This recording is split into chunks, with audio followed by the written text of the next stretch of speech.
Hello friends, thanks for stopping by.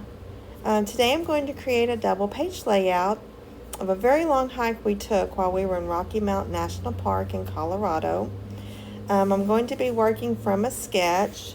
This is our sketch challenge for October. It's from my second upline, Cindy Jackson.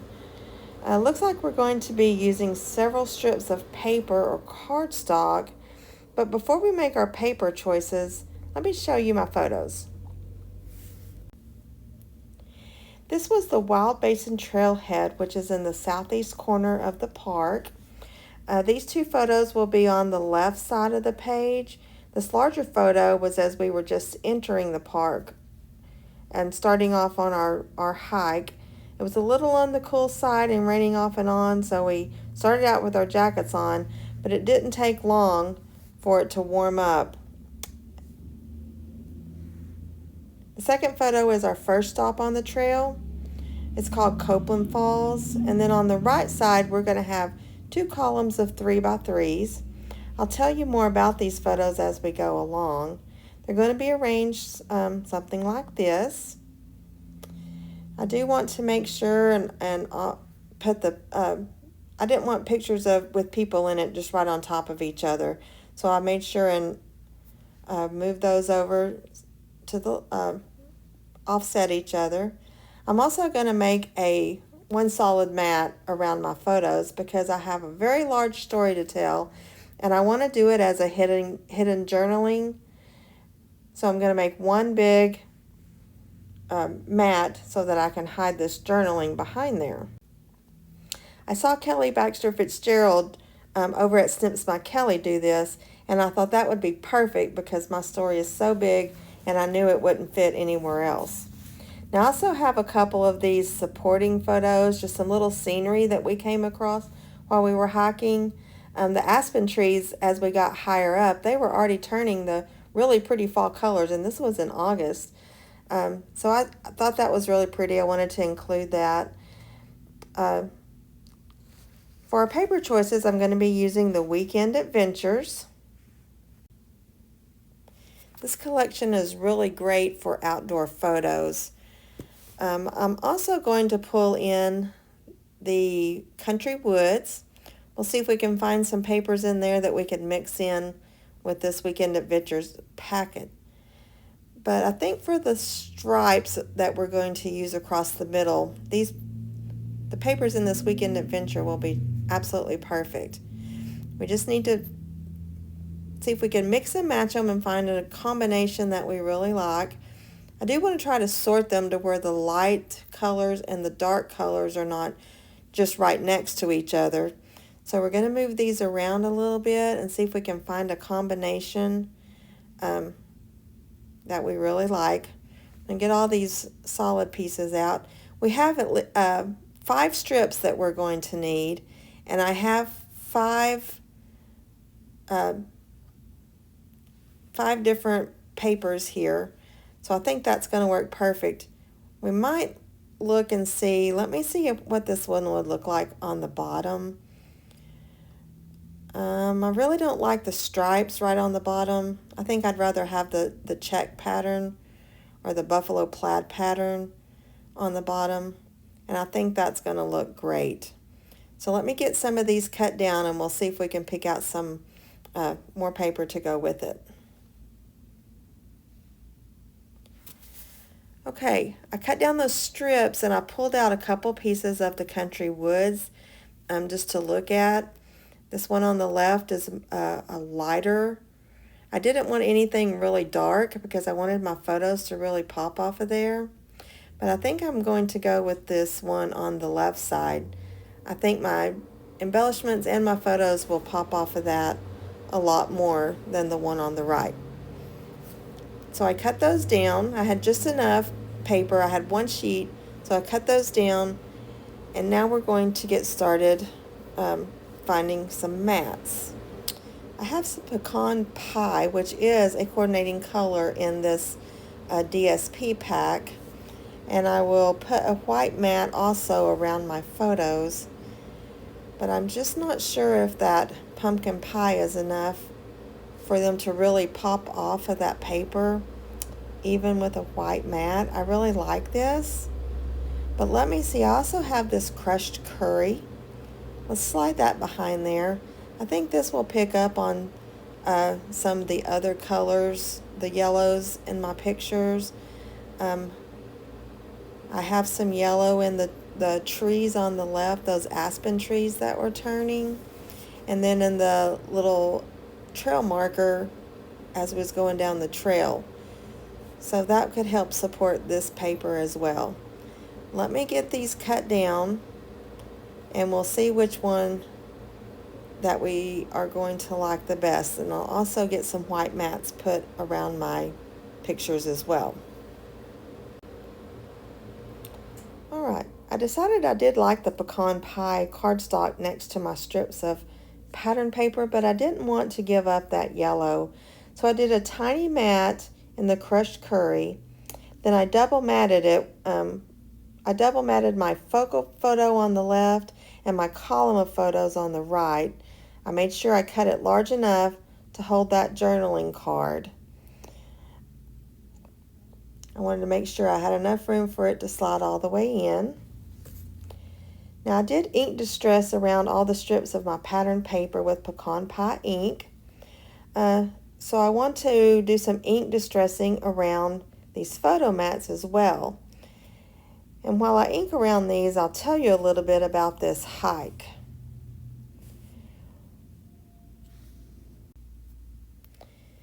We did get started a little late in the afternoon. It was probably between 1 and 2 p.m. when we first got started. So we decided we would hike a ways and see how we felt. The farthest site on this trail was like 5 miles in, so we knew we wouldn't make that. But the first the first place we came to was Calypso Cascades, which is this picture here. It was about 1.8 miles in. And when we got there, it was a little disappointing because we thought there would be a lot more water coming down. And maybe at different times of the year, there's more water coming down. But we were kind of disappointed. But we were sitting around resting, and some people were coming down that had gone a little farther. The next stop on the trail was called Ouzel Falls. And it was another 0.9 miles. And we had already climbed over 800 feet. And it was only 70 more feet, so my husband decided that he wanted to go ahead and try to make the next falls. But when we got there, we were disappointed again because it looked exactly like what we had just left, until my husband found this little waterfall kind of up at the top, but it was behind some rocks. So he wound around and he found this little waterfall right here. So we thought that was kind of pretty and made the extra hike a little more worth it. So we rested a while, and then when we got started coming down, it was already getting dark. So not long into our trip back, we decided to get out our headlamps. My husband had bought these just in case something like this happened, and he was so excited to get to use them. So we probably hiked a good 2 miles back down the trail in the pitch black dark, which he loved. He was having a great time, but I thought it was kind of creepy. He loved wearing his headlamps, and we have a picture there of our lamps lighting up the trail. But when you turn the lamps off, it was dark, and it was just a little too creepy for me. But we made it on down, and I was never so excited to see the truck. It took us about 7 hours to make that full hike, and our total hike trip was 5.4 miles. So I was exhausted, and then we had another hour to drive back to our Airbnb. But all in all, it was fun, and after it was over, I was glad I did it, but I was pretty worn out by the time we got back. Now we'll get these photos all glued down, and then we'll get our embellishments started.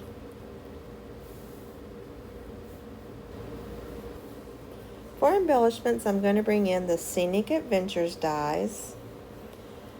These are great dies. We're going to cut out some mountains and some trees and this tree line. I think I want to make a mountain range that spans across the top here on this wood grain paper. So I'm just adding a row of the trees. Those trees can be cut that in one long pass. You can just keep moving it down. I did cut a 12-inch. It fell apart, but I think once we put it on there together, we'll move this one down because it broke on this other end. So we're going to move that one down, and then once we put it together, you won't even be able to tell. And then we'll get our mountains added to the back.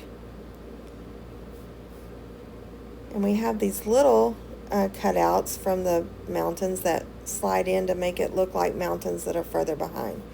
I'm going to ink those edges up pretty good with this Pecan Pie. We want to make it where it looks like it has a shadow around it, so it gives it a more 3D effect so that it'll stand off that page a little more. And we'll get that done to all the small mountains and get our mountain range made. I am going to extend this on both sides of the page. So we'll give us some little tree lines and make this mountain range the full 24 inches.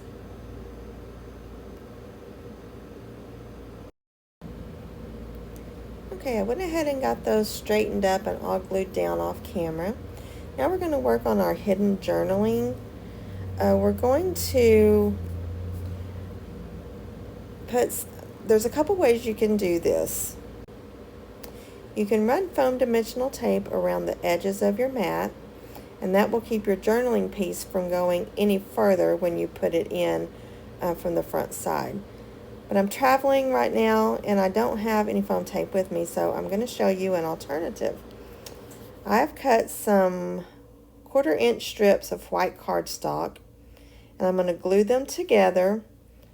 I'm gluing them about 4 strips high. And then when you put them all together, it makes it thick, like a thick piece of chipboard, or the thickness of what that foam tape would be as you put it around the edges. So I just glue them together, and you can do this with tape runner or with liquid glue. Either works fine. We're going to get this last one put together here, and then I'm going to show you how to attach them on the back of your page. So it makes it thick so that it holds your mats up. I've already made enough to go all the way around my photo, or my photo mat. So we'll get those added here in just a moment. So I marked my page where I need my strips to go. So I'm going to put one strip down this side, and we'll attach that down with the tape runner. And again, you could use liquid glue if you want. Both work great.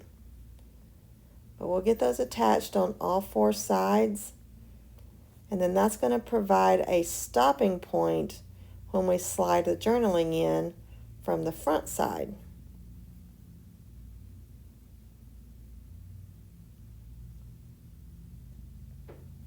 You want to make sure that you get it on the right side of the page so you know which side your journaling is going to slide in from.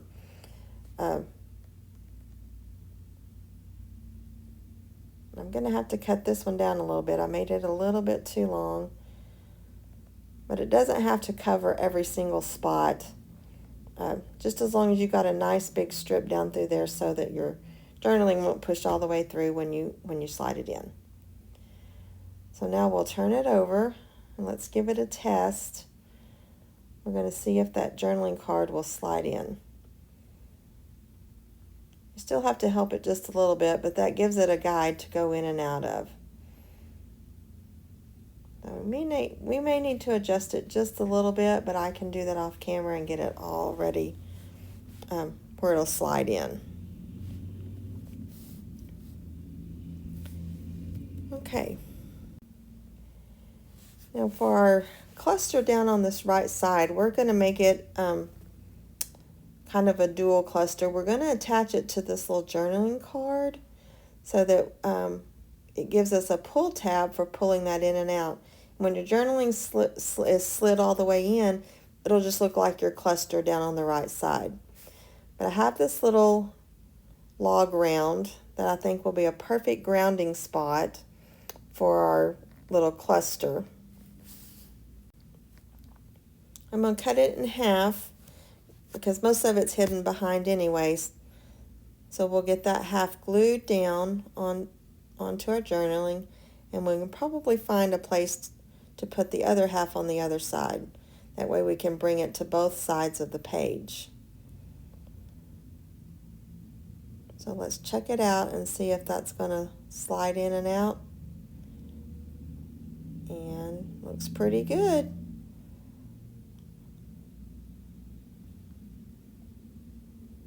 Alright, so let's add a little more to that cluster. I have some trees that I cut out of the Scenic Adventures, and then I found in the Tags to Go set, I found a little stamp. It says, "Life's detours are better with you." So I thought that would be a cute little subtitle to put on, to just add a little more to this cluster. So I'm going to get my stamp out. We're going to load it on a block, and I'm going to stamp in Early Espresso Ink. The little round circle came from the Changing Leaves die set. It has some little sentiment spots on there. So I just cut a circle out of there because this little stamp fits almost just perfectly in that circle. So I'm going to move this out of the way. We're going to use our Early Espresso ink and stamp right on our little circle. Looks great. So we'll get this moved out of the way, and then we're going to add that right to the base of those trees.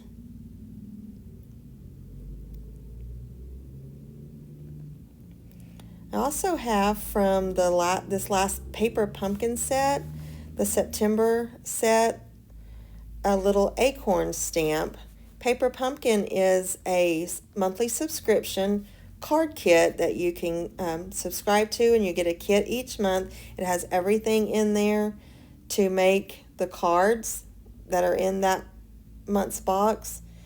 And you can get on a subscription, and you just get a box each month. And for every 3 months, they have an add-on.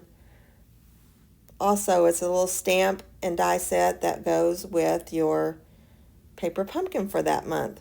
If that's something you're interested in, if you want to leave me a comment down below, I'll be glad to answer any questions about it. But you can always use the little pieces, as you can see on your scrapbook. Sometimes you can take the card bases and even make scrapbook pages with them. But I just used the little acorn stamp set for now. And we made some little acorns to go around on our embellishment clusters.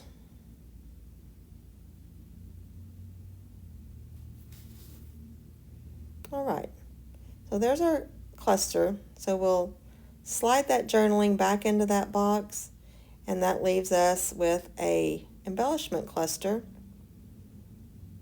on the right side of our page.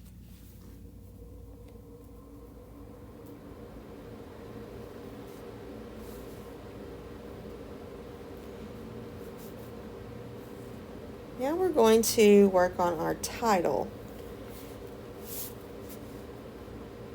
Okay, I wanted to bring in some more of this crushed curry color, so I cut the word day. This is from a stamp set called Documenting the Day. It is not available anymore, but I thought it would make a great title for this page. You have all these different sentiments. You can say what a wonderful day, documenting the day, a perfect day, one fine day, oh what a day, which is the one I'm going to use, but I'm going to leave the O off of it. I'm going to just use what a day, because what a day this was. So I'm going to get that what a stamped out and make a little tag, and then we'll get our title attached down. Okay, we're going to take our little strip sentiment here that says what a, and I'm going to make dovetails in the end. We're going to just snip up the center of that little piece, and then you cut from the corners up to the top of that snip you made, and then that will make your dovetail. Then we're going to place that right over the word day. Now I'm going to have to get a little foam tape and put on the end of that. That triple mat there has made that photo a little thicker, so we'll have to put some foam tape on the end so that it'll be at the same height. From the Golden Greeneries Stamps and Dies, I have cut out some different sprigs here. We're going to use some of these sprigs and we're going to decorate around our title. I did cut these sprigs out of Garden Green. The tree line at the top was also cut out of Garden Green, as well as the tree on the right side, our little pull tab cluster. Now the mountains on the top I cut out of Pecan Pie. The mountains in the front are from the dark side of Pecan Pie, and the mountains, the little small ones, are cut from the light side of Pecan Pie. We're just going to add some of these sprigs, and I'm going to finish this off with one of these little acorn stamps. I did stamp those in Early Espresso Ink, and then I used my Stampin' Blends to color them, the Pecan Pie Stampin' Blends. I colored the bottom part with the light side, and I colored the tops of the acorns with the dark side. We're going to just add this little sprig that's left right over here. It's a little bit long, so we'll have to cut it off, but that's not a problem. So we'll get those cut down and glued down. I'm just going to fuss with this a little bit more, and then we will come back to give this our finishing touches. I think I'm going to bring the other half of this log round that we cut off from the other side. We're going to slide it down behind this little embellishment cluster with our title, just to give it a nice little grounding spot, and to bring that log round embellishment over to the left side, just to kind of make it a little more uniform. I have a couple little more acorns here. I think we will add them to the top of our columns of pictures here somewhere. It'll kind of give that little third point of interest without overwhelming the page, because we have a lot going on up there with our little mountain scenes. So I think just adding these little acorns to the edge of the pictures will just give it a little finished look and bring that acorn color and acorn around to our third point of interest. Okay, I got this title glued down, and I will be, when I get home, I don't have any with me, I will put some foam dimensionals here just so I can raise it up to the same level as that photo, and it'll also give it a little dimension off the page there and help it to stand out a little more. We got our little branches clipped off and glued down, and I think this is looking great so far. I wanted to bring that yellow color over to the right side since we did our title, and so I cut a little circle out of the same changing leaf section that I cut our Life's Detours circle out of, and I thought adding it here, just making a little setting sun, would be fitting since we took all day on this hike and it got dark. The sun actually set while we were out there and we had to hike back in the dark, and so just adding that little pop of yellow brings that across and kind of adds the ending to our story there. All right, let me bring these a little closer to the camera. You can see those mountain ranges and that tidal cluster. I will be popping that up on some dimensionals. We'll bring up that second page. If you've liked this video, if you wouldn't mind giving me a thumbs up, that helps me out on YouTube and lets them know you like it. I would really appreciate it. And then subscribe to my channel so you can see more videos as I post them. I would love to have you back. And until next time, here's a video that YouTube thinks you might like. And I hope you have a great day.